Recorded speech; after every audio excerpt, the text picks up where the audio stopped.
BBVA Perú, antes Banco Continental. Es una empresa financiera autorizada para operar como entidad bancaria con actividades de intermediación financiera. Es la segunda entidad más grande del Perú, con aproximadamente un total del 20% de los activos del sistema bancario, un 19% del patrimonio y un 18% de las utilidades. Fundada en 1951, actualmente siendo sus principales accionistas el grupo BBVA de España y la familia Brescia, cada uno con aproximadamente 46% de las acciones. Tiene una amplia red de atención a nivel nacional, abarcando casi todo el territorio, con 7.000 puntos de atención, incluyendo agentes y cajeros, con 298 oficinas de agencia y aproximadamente 7.400 colaboradores.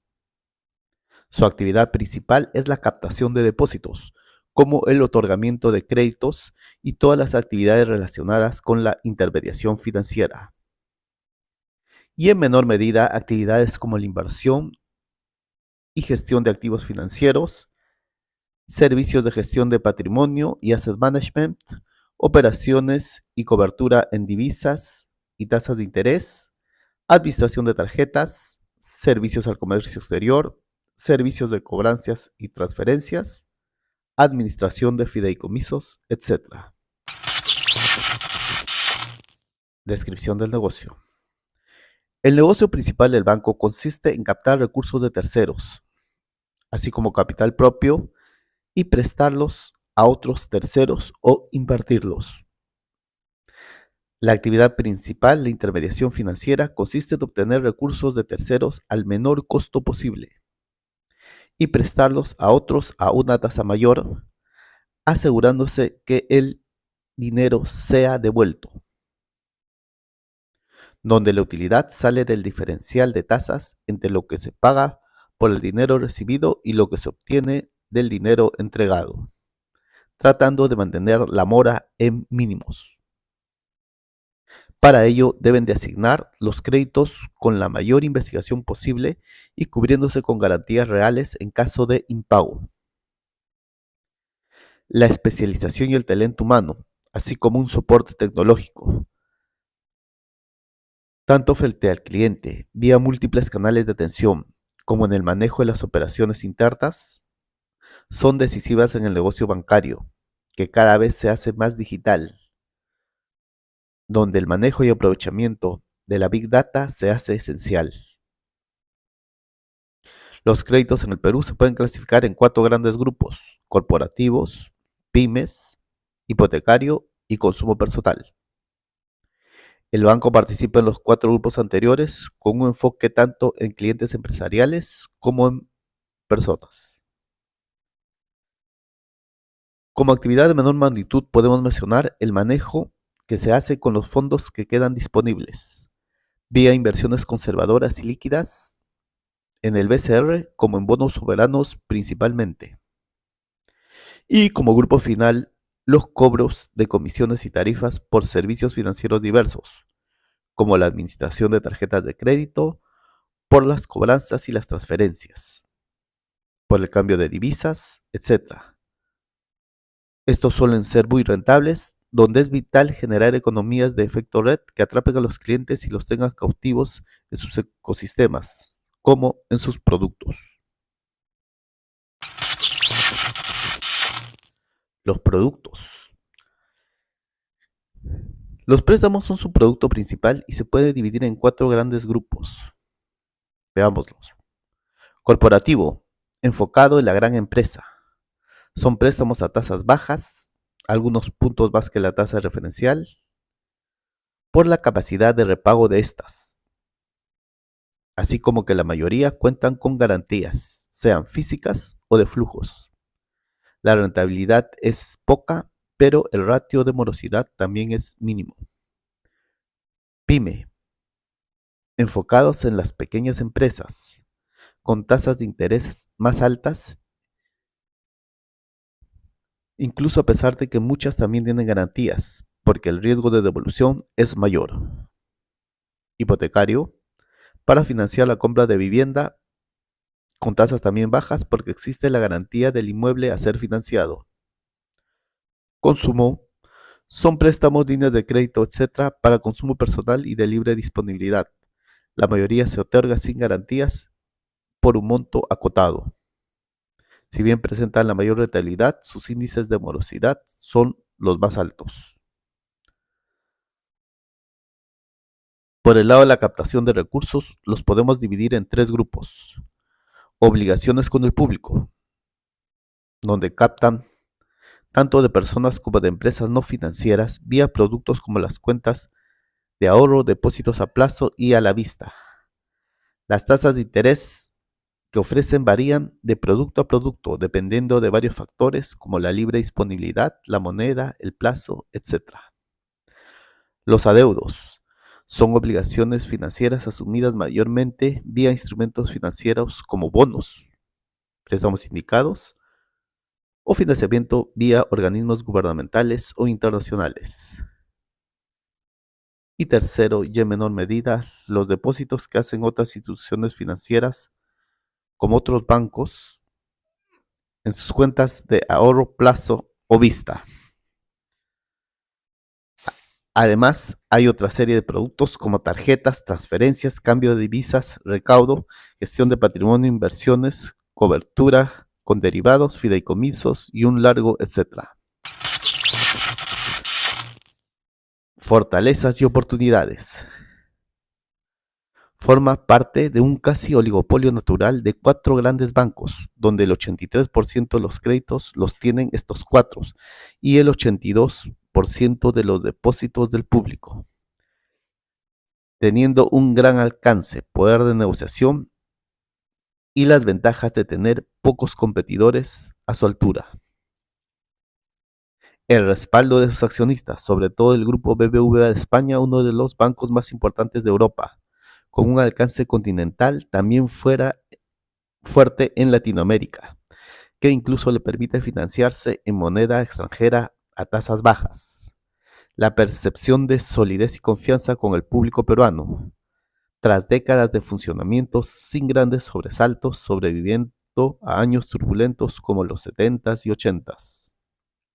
Alcance nacional, gracias a su amplia red de oficinas y agentes físicos, pero también a través de multicanales digitales.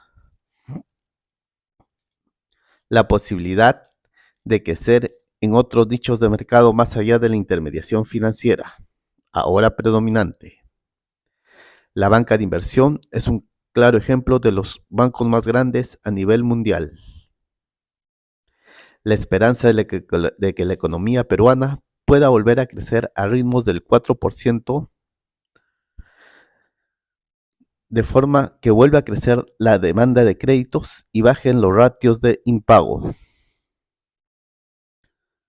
Una cada vez mayor digitalización en todas las operaciones del banco, desde la analítica, los procesos, el marketing, el contacto con el usuario, etcétera, que permitiría reducir los costos de forma importante y crear nuevos y mejores productos y experiencias. Debilidades y amenazas. El estancamiento de la economía peruana, con un crecimiento mínimo del PBI, puede llevar los niveles de mora cercanos a los dígitos superiores en la banca en general, como en el mismo banco.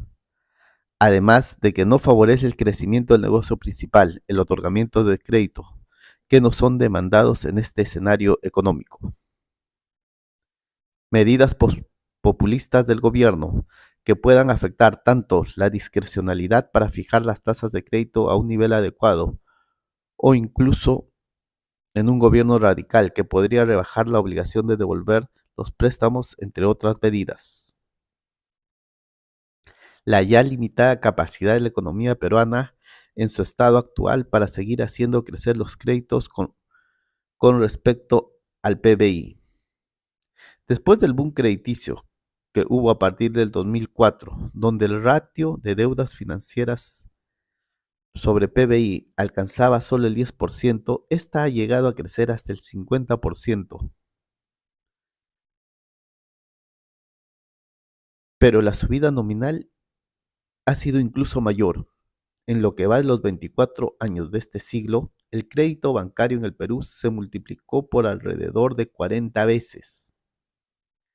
Este crecimiento explosivo, más allá de que es difícil continuar a ese ritmo, implicó mucha toma de riesgos y excesos que ya se están pagando y se van a seguir pagando en el futuro próximo. Los neobancos internacionales y sus estructuras de costos súper bajas, al apoyarse exclusivamente de canales digitales, ya han ingresado con fuerza a Brasil, México, Colombia y han quitado una importante participación pese a ser advenedizos. Políticas estatales, sean estas discriminatorias o no, dirigidas a reducir el oligopolio de la banca peruana, la poca capacidad de innovar del banco y su lenta reacción. Los productos y servicios son casi los mismos de hace 10 años. El enseñoreamiento es latente y su reacción tardía frente a iniciativas de rivales como Yape, Tiva, etc. Estados financieros. Veamos primero sus estados de resultados. Tanto los ingresos por intereses como los gastos por intereses se han multiplicado en los últimos años.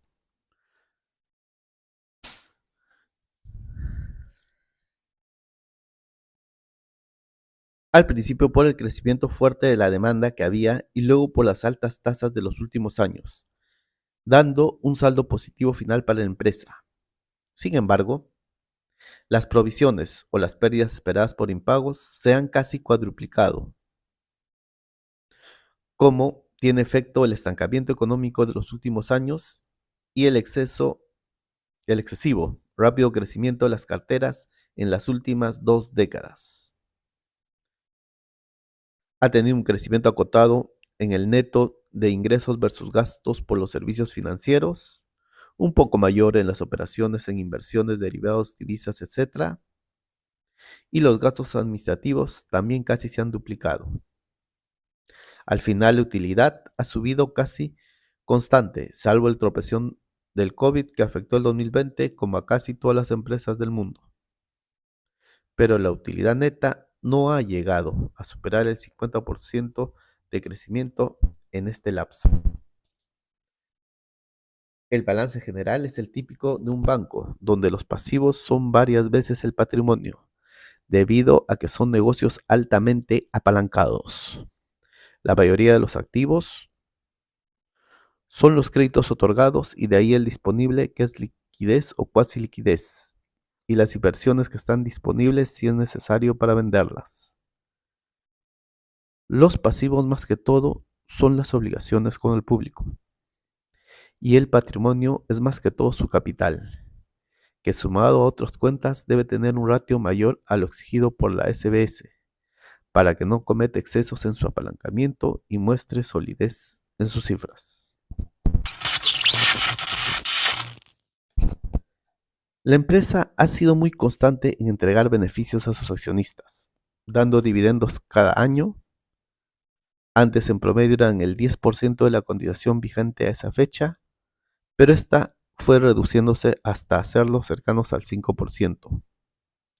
El resto de la utilidad tiende a capitalizarse, o sea, las agrega a la cuenta de capital para tener más solidez, entregando acciones adicionales llamadas liberales proporcionalmente a los accionistas por esta capitalización de utilidades.